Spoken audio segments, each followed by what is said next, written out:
City ಪ್ರಕರಣ ವಿಚಾರವಾಗಿ ಸ್ವತಃ ಲಕ್ಷ್ಮೀ ಹೆಬ್ಬಾಳ್ಕರ್ ನಮ್ಮ ಜೊತೆ ಇದ್ದಾರೆ. ಸಚಿವರಾದ ಲಕ್ಷ್ಮೀ ಹೆಬ್ಬಾಳ್ಕರ್ ಮಾತಾಡ್ತಾರೆ. ಬನ್ನಿ ಅಕ್ಕ, ಏನಿದು? ನೋಡಿ, ಸದನದ ಗೌರವವನ್ನು ಕರ್ನಾಟಕ ರಾಜ್ಯದ ಇತಿಹಾಸದಲ್ಲಿ ಮಹಾನ್ ಭಾವರಾದಂಥ BJPಯ ನಾಯಕರು MLCಗಳಾದಂಥ CT ರವಿ ಅವರು ನಮ್ಮ ಕರ್ನಾಟಕ ರಾಜ್ಯದ ಮಾನ ಮರ್ಯಾದೆ ಎಲ್ಲ ಹರಾಜು ಹಾಕಿದರು. ಅವತ್ತು ಅಂಬೇಡ್ಕರ್ ಜಿಯವರ ಬಗ್ಗೆ ಚರ್ಚೆಯಲ್ಲಿ ನಾವೆಲ್ಲ ಭಾಗವಹಿಸಿದ್ವಿ. ನಾವು ವೆಜಿಟೇಷನ್ ಮಾಡ್ತಾಯಿದ್ವಿ, ಸತ್ಯಾಗ್ರಹವನ್ನು ಮಾಡ್ತಾಯಿದ್ವಿ. ಆ ಸಂದರ್ಭದಲ್ಲಿ ಎಲ್ಲ ಅಂಬೇಡ್ಕರ್ ಅವ್ರ ಬಗ್ಗೆ ಪರ ವಿರೋಧ, ಅಮಿತ್ ಶಾ ಅವ್ರ ಹೇಳಿಕೆ ಬಗ್ಗೆ ಎಲ್ಲರೂ ಮಾತಾಡಿ ನಾವು ನನ್ನ ಸೀಟ್ ಮೇಲೆ ಕೂತ್ಕೊಂಡೆ. ಆಮೇಲೆ ನನ್ನ ಎದುರುಗಡೆ ಬಂದು ರಾಹುಲ್ ಗಾಂಧಿ ಡ್ರಗ್ ಎಡಿಕ್ಟು ಅಂತ ನನಗೆ ಮುಖಕ್ಕೇ ಹೇಳೋಕ್ಕೆ ಶುರು ಮಾಡಿದ್ರು. 2 ಸಾರಿ ಅಂದರು. ಆಮೇಲೆ ಪ್ರಚೋದನೆ ಮಾಡಿದ್ರು, ರವಿಕುಮಾರ್ MLC ಅವ್ರಿಗೆ ಪ್ರಚೋದನೆ ಮಾಡಿದ್ರು, ನೀನು ಅನ್ನೋ ರಾಹುಲ್ ಗಾಂಧಿ ಡ್ರಗ್ ಎಡಿಕ್ಟು ಅಂತ. ಅವರು ಏನು ಅದಕ್ಕೆ ರಿಯಾಕ್ಟ್ ಮಾಡಲಿಲ್ಲ. ಆವಾಗ ನಾನು ಹೇಳಿದೆ, ರಾಹುಲ್ ಗಾಂಧಿ ಡ್ರಗ್ ಅಡಿಕ್ಟ್ ಅಂತ ಇದ್ದೀರಾ, ಏನು ನಿಮ್ಮ ಹತ್ರ ಏನು ಇದಿದೆ? ಈ ರೀತಿ ನೀವು ತೇಜೋವಧೆ ಮಾಡ್ತಾ ಇದ್ದೀರಲ್ಲ, ನೀವು ಪಾಪ ಮುಗ್ಧ 3 ಜನರನ್ನು ಆಕ್ಸಿಡೆಂಟ್ ಮಾಡಿ ಅವ್ರ ಸಾವಿಗೆ ಕಾರಣ ಆಗಿದ್ದೀರಾ, ನೀವು ಕೊಲೆಗಾರ ಅಂತ ಅಂದೆ. ನಾನು ಕೊಲೆಗಾರ ಅಂದ ತಕ್ಷಣ ಆ ವರ್ಡನ್ನು ಯೂಸ್ ಮಾಡಿದರು. ನನಗೆ ಇವತ್ತು ಅನ್ಯಾಯ ಆಗಿದೆ. 2 ದಿನ ಬಹಳಷ್ಟು ಶಾಕ್ನಲ್ಲಿತ್ತು. 2 ದಿನ ನನಗೆ ಏನು ಘಟನೆ ಆಯಿತು, ಏನು ಎಂತ, ಇಟ್ಸ್ ಅ ಇನ್ಸಲ್ಟ್. ಇದ್ರೂ ಕೂಡ ಇವತ್ತು ಭಾರತ ದೇಶದಲ್ಲಿ ಮಹಿಳೆಯರಿಗೆ BJPಯವರ ಈ ಒಂದು ಗೋಮುಖ ವ್ಯಾಘ್ರ ಮುಖವಾಡ ಕಳಚಿ ಬಿದ್ದಿದೆ.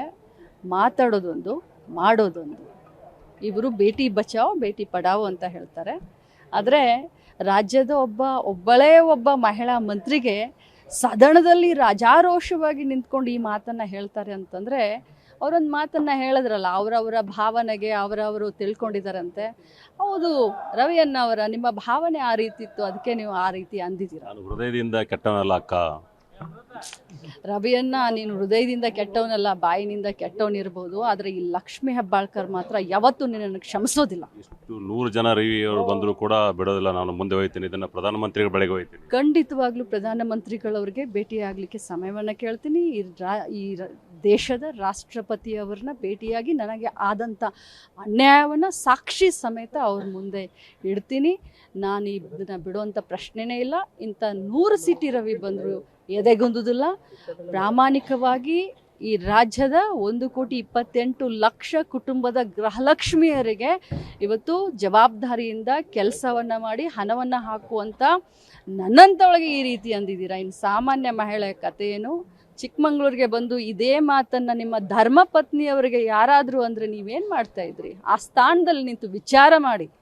CT ರವಿಯವ್ರನ್ನ ಪೀಸ್ ಮಾಡಿ ಕಳಿಸ್ತೀವಿ ಚಿಕ್ಕಮಗಳೂರಿಗೆ ಅಂತ ಹೇಳಿದರು ಅಂತ. ಯಾರು ಅದನ್ನು ಹೇಳಿದ್ದಾರೆ, ನಿಮ್ಮ ಹತ್ರ ಸಾಕ್ಷಿ ಇದ್ದರೆ ದಯಮಾಡಿ ಅದನ್ನು ಕೊಡಿ. ಯಾರು ಅಂದಿದ್ದಾರೆ ನಿಮ್ಮ ಹತ್ರ ಸಾಕ್ಷಿ ಇರ್ಬೋದಲ್ಲ. 4 ಕಾರ್ನರ್ನಲ್ಲಿ ಯಾರು ಹುಚ್ಚರಿಲ್ಲ ರೀ, ಯಾರು ಕಿವಿ ಮೇಲೆ ಹೂವು ಇಟ್ಕೊಂಡೆಲ್ಲ ಇಲ್ಲಿ. ನೀವು ಬೆಳಗಾವಿಯಲ್ಲಿದ್ದೀರಿ, ಉತ್ತರ ಕರ್ನಾಟಕದವರು, ನಾವು ಸಂಭಾಯಿತ ಇರಬಹುದು, ಆದರೆ ಹುಚ್ಚರೇನಲ್ಲ. ವಿಧಾನಸೌಧ ಅದು, 4 ಕಡೆ ಕ್ಯಾಮ್ರಾ ಇರ್ತವೆ. ನಿಮಗೆ ಆ ರೀತಿ ಯಾರು ಅಂದಿದ್ದಾರಲ್ಲ, ಪೀಸ್ ಮಾಡಿ ಕಳಿಸ್ತೀವಂತ, ನೀವು ಸುಳ್ಳು ಮಾತಾಡ್ತಾ ಇದ್ದೀರಾ. ಸುಳ್ಳೇ ನಿಮ್ಮ ಮಣಿದೇವ್ರು. CT ರವಿ ಅವರೇ, ಸುಳ್ಳೇ ನಿಮ್ಮ ಮಣಿದೇವ್ರು. ಸುಮ್ಮನೆ ರಾಘವೇಂದ್ರ ಸ್ವಾಮಿ ಅವ್ರ ಹತ್ರ ಹೋಗಿದ್ರೆ ಅವ್ರ ಶಾಪ ನಿಮಗೆ ತಟ್ಟುತ್ತೆ, ಕರ್ನಾಟಕ ರಾಜ್ಯದ ಮಹಿಳೆಯರ ಶಾಪ ತಟ್ಟುತ್ತೆ. ನೀವು ಸುಳ್ಳು ಹೇಳ್ತಾ ಇದ್ದೀರಾ, ರಾಜ್ಯದ ಜನರ ದಿಕ್ಕನ್ನು ತಪ್ಪಿಸ್ತಾ ಇದ್ದೀರಾ. ನಿಮಗೆಲ್ರಿ ಗಾಯ ಆಗಿದೆ? ಗಾಯ ಆಗಿರೋದು ಲಕ್ಷ್ಮೀ ಹೆಬ್ಬಾಳ್ಕರ್ಗೆ, ಗಾಯ ಆಗಿರೋದು ಕರ್ನಾಟಕ ರಾಜ್ಯದ ಮಹಿಳೆಯರ ಸ್ವಾಭಿಮಾನಕ್ಕೆ. ನಿಮಗೆ ಗಾಯ ಆಗಿದೆಯಾ? ಒಂದು ಪ್ರಶ್ನೆ ಏನಂತಂದರೆ, ದೇಹದ ಮೇಲೆ ಗಾಯ ಆದರೆ ಅದು ಹೋಗಿಬಿಡುತ್ತೆ, ಆದರೆ ಮನಸ್ಸಿನ ಮೇಲೆ ಗಾಯ ಆದರೆ ಭಾಳ ದಿನಗಳ ಕೂಡ ನೆನಪಿರುತ್ತೆ. ಇದನ್ನು ಲಕ್ಷ್ಮೀ ಹೆಬ್ಬಾಳ್ಕರ್ ಯಾವ ಥರ ಒಂದು ಮೋಟಿವೇಶನ್ ಆಯಿತು? ನೋಡಿ, ನೀವು ಏನೇ ಕೇಳಿ, ದೇಹದ ಗಾಯಗೂ ಕಲೆ ಉಳಿಯುತ್ತೆ, ಮನಸ್ಸಿನ ಗಾಯನೂ ಮಾಸೋದಿಲ್ಲ. ಒಂದು ಮಾತನ್ನು ಭಾಳಷ್ಟು ಹೋಶು ಹವಾಜ್ನಲ್ಲಿ ಹೇಳಲಿಕ್ಕೆ ಬಯಸ್ತೇನೆ. ಯಾರೇ ಏನೇ ಹೇಳಲಿ, ಈ ಲಕ್ಷ್ಮೀ ಹೆಬ್ಬಾಳ್ಕರ್ ಮಾತ್ರ CT ರವಿ ಅವ್ರನ್ನ ಕ್ಷಮಿಸುವಂಥ ಪ್ರಶ್ನೆನೇ ಬರೋದಿಲ್ಲ. ನನಗೆ ನ್ಯಾಯ ಸಿಕ್ಕೋವರೆಗೂ ನಾನು ಕಾನೂನು ಹೋರಾಟ ಮಾಡ್ತೀನಿ. ಖಂಡಿತವಾಗ್ಲೂ ಕಾನೂನು ಹೋರಾಟನೂ ಮಾಡ್ತೀನಿ, ವೈಯಕ್ತಿಕವಾದಂಥ ಹೋರಾಟನೂ ಮಾಡ್ತೀನಿ. ಮಹಿಳೆಯ ಸ್ವಾಭಿಮಾನದ ಪ್ರಶ್ನೆ, ನನ್ನ ಸ್ವಾಭಿಮಾನವನ್ನು, ಮಹಿಳೆಯರ ಸ್ವಾಭಿಮಾನವನ್ನು ಕೆಣಕಿ. ಕಡೆ ಪ್ರಶ್ನೆ ಏನಂದರೆ, ತಮ್ಮ ಬೆಂಬಲಿಗರ ಮೇಲೆ ಹಿರೇಬಗಡಿ ನಿನ್ನೆ ರಾತ್ರಿ ಪ್ರಕರಣ ದಾಖಲಾಗಿರ್ಬೋದು. ನೋಡಿ, ಕಾನೂನು ಪ್ರಕಾರ ಏನೇನು ನಡಿಬೇಕು ಅದೆಲ್ಲ ಆಗುತ್ತೆ. ಆದರೆ ಇದೇ ಮಾತನ್ನು ನಾವ್ಯಾರಾದರೂ ಚಿಕ್ಕಮಂಗ್ಳೂರಲ್ಲಿ ಬಂದು ನಿಮ್ಮ ಹೆಂಡ್ತಿಗೆ ಈ ಮಾತನ್ನು ಅಂದಿದ್ರೆ ಚಿಕ್ಕಮಂಗ್ಳೂರಿನ ಜನ ಏನು ಮಾಡ್ತಾಯಿದ್ರು? ಇವತ್ತು ಪೊಲೀಸರ ಮೇಲೆ ಬೊಬ್ಬೆ ಹೇರ್ತಾ ಇದ್ದೀರಾ. ಏನು 2 ದಿನ ಟಿ ವಿನಲ್ಲಿ ಕುತ್ಕೊಂಡು ಏನು ಪೋರ್ಟ್ರೇಟ್ ಮಾಡ್ಕೊಳ್ತಾ ಇದ್ದೀರಾ ಸತ್ಯ ಹರಿಶ್ಚಂದ್ರನ ನೀವು? ಕಡೆಯದಾಗಿ ಮೇಡಮ್ ಏನಂತಂದರೆ ನೀವು ಇದು ಪ್ರಮುಖವಾಗಿ ಏನಂತಂದರೆ ಎಲ್ಲವನ್ನು ಕೂಡ ಕಾನೂನು ಹೋರಾಟ ಮಾಡ್ತೀವಿ ಹಾಗೆ ಅಂತೇಳಿ ತಿಳಿಸೋದು. ಇದು ಲಕ್ಷ್ಮೀ ಹೆಬ್ಬಾಳ್ಕರ್ ವಿಶೇಷವಾದಂಥ ಮಾಹಿತಿಯನ್ನು ಈ ಪಬ್ಲಿಕ್ ಟಿವಿ ಹಂಚ್ಕೊಳ್ಳೋದು. ಕ್ಯಾಮ್ರಾ ಪರ್ಸನ್ ಸುನಿಲ್ ಜೊತೆ ದಿಲೀಪ್ ಕುರುಂದಡೆ, ಪಬ್ಲಿಕ್ ಟಿವಿ, ಬೆಳಗಾವಿ.